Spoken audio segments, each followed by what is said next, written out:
Historia: el edificio. Mariana había tocado fondo. Con un hijo recién nacido y un marido que la había abandonado a su suerte, su vida parecía desmoronarse. Sin estudios ni apoyo familiar, las oportunidades de trabajo eran escasas, pero la necesidad de salir adelante la llevó a aceptar un puesto de recepcionista en unas oficinas del centro de la ciudad. El edificio donde trabajaría tenía un aire lúgubre, posiblemente era el edificio más viejo de la zona, y, aunque la paga era modesta, el horario vespertino le permitía cuidar de su bebé por las mañanas. Cada día, a las 3 de la tarde, sus compañeros recogían sus pertenencias y se marchaban apresurados, y ella comenzaba su turno, completamente sola en la recepción. Ninguno de ellos se molestaba en despedirse, y la frialdad con la que la trataban le dejaba una sensación de aislamiento cada vez más palpable. El edificio, en su mejor época había albergado numerosas oficinas, ahora solo contaba con un puñado de ellas en funcionamiento. El resto de la tarde y hasta caer la noche, Mariana se encontraba sola en los amplios y oscuros pasillos. Pronto, lo que al principio era una incomodidad rutinaria, comenzó a transformarse en algo mucho más inquietante. Una noche, mientras utilizaba el viejo elevador, este se detuvo abruptamente entre dos pisos, con un fuerte crujido metálico que resonó en todo el edificio. Las luces parpadearon, y por un instante, creyó ver una figura oscura en el reflejo de las puertas. Atemorizada, decidió no volver a usar el elevador. Optó por usar las escaleras a partir de entonces, pero estas también parecían jugarle malas pasadas. En más de una ocasión, al descender desde el cuarto piso, se encontró inexplicablemente en el quinto, como si las escaleras estuvieran retorciéndose a su voluntad. La confusión y el miedo se apoderaron de ella, pero no podía permitirse perder el trabajo. Necesitaba ese empleo, aunque cada día la consumiera un poco más. En cuanto comenzaba a oscurecer le ocurrían sucesos cada vez más extraños. Las cosas parecían moverse por sí solas, y a veces sentía como si alguien la estuviera observando.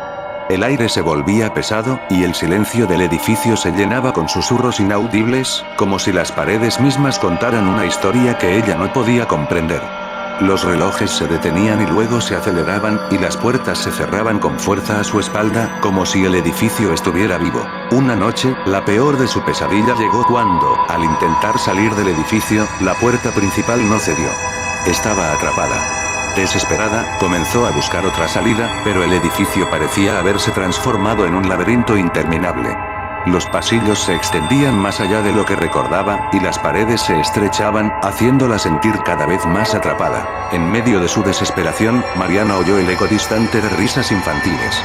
No era el sonido alegre de niños jugando, sino una risa seca, hueca, que parecía provenir de un lugar profundo y olvidado.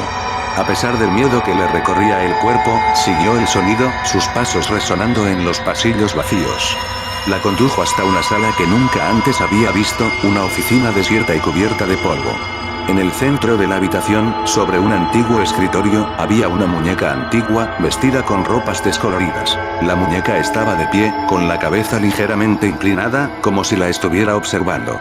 Su rostro estaba agrietado, y sus ojos, que alguna vez pudieron haber sido azules, ahora eran completamente negros.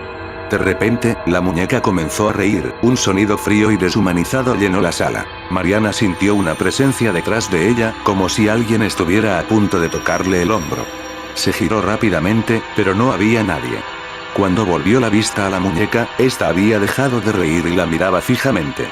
Sin previo aviso, la muñeca comenzó a avanzar hacia ella, haciendo un crujido antinatural y espantoso en cada paso, como si sus articulaciones fueran de madera vieja y seca. Mariana intentó retroceder, pero su cuerpo no respondió, el pánico la consumió, su visión se tornó borrosa, y en un instante, la oscuridad la reclamó por completo. Cuando despertó, estaba afuera del edificio, frente a la entrada. La puerta ahora estaba abierta, como si nunca hubiese estado cerrada y nada hubiera ocurrido. Mariana, temblorosa, decidió que no volvería a ese lugar. A la mañana siguiente, renunció y casi inmediatamente encontró un trabajo en una pequeña tienda cerca de su casa. El salario era aún menor, pero el ambiente era cálido y seguro. Años después, Mariana todavía recuerda aquel edificio y lo que le sucedió. Nunca supo si fue real o una pesadilla inducida por el agotamiento y el estrés. Pero cada vez que pasa por el centro de la ciudad, evita mirar hacia donde una vez estuvo la oficina, como si temiera que el edificio y la muñeca aún la estuvieran esperando. Historia: Las señoritas caníbales. En un pequeño y olvidado pueblo rodeado de bosques oscuros, donde la niebla se desplaza como un manto de silencio, vivían 3 adolescentes: Lara, Eva y Marcela. Eran conocidas en la escuela y en el vecindario, pero nadie se imaginaba el oscuro secreto que ocultaban tras sus sonrisas y miradas cómplices. A simple vista, parecían chicas comunes, siempre juntas, riendo y compartiendo secretos. Pero nadie sabía que esos secretos eran sombríos, impregnados de maldad y hambre insaciable. Cada noche, cuando el sol se ocultaba y las sombras crecían, las 3 amigas se adentraban en el bosque, en un ritual que habían practicado desde que tenían memoria. El bosque estaba lleno de susurros y crujidos, un lugar donde pocos se atrevían a ir después del anochecer. Pero para Lara, Eva y Marcela, era su refugio, su santuario. Allí, en una cabaña abandonada y envuelta en hiedra, llevaban a cabo sus macabros planes. Raptaban niños, aquellos que se perdían o eran olvidados por sus familias, y los llevaban a ese rincón oscuro donde nadie podía escucharlos gritar. Los rumores sobre niños desaparecidos habían circulado por el pueblo durante años, pero nadie sabía que eran ellas, las chicas aparentemente inocentes, quienes estaban detrás de esas desapariciones. Los niños eran llevados a la cabaña, donde las 3 amigas revelaban su verdadera naturaleza. Eran caníbales, y se deleitaban con la carne de sus víctimas. Lara, con su cabello oscuro y ojos penetrantes, era la líder. Era ella quien decidía a quién raptar y cómo.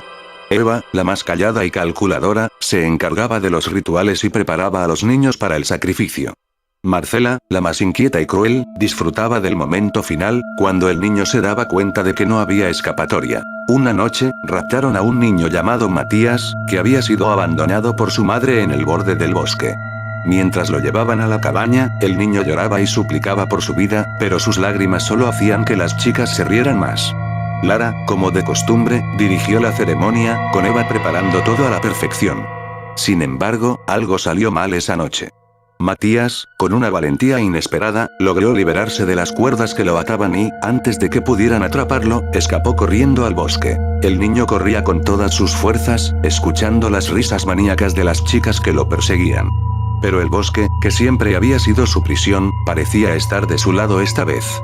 Los árboles parecían moverse para protegerlo, y la niebla se espesaba, ocultándolo de sus captores. Desesperadas por perder a su presa, las chicas comenzaron a gritar, su risa convertida en chillidos de rabia.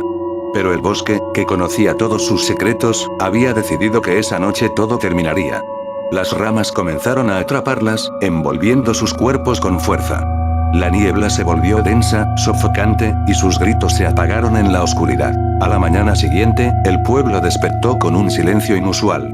Los cuerpos de Lara, Eva y Marcela fueron encontrados en el corazón del bosque, atados y mutilados, como si hubieran sido víctimas de su propia maldad. Nadie supo nunca qué les había pasado realmente, pero el bosque, que había guardado su secreto por tanto tiempo, había decidido finalmente que su reinado de terror había terminado. El pueblo respiró aliviado cuando se supo la noticia, pero una sensación de inquietud permaneció. La cabaña en el bosque, ahora vacía, seguía en pie, cubierta de hiedra y sombras. Y algunos dicen que, en noches de luna llena, se pueden escuchar los ecos de las risas de las 3 chicas, un recordatorio de que el mal nunca desaparece por completo, solo espera, agazapado, a que alguien vuelva a despertar su hambre.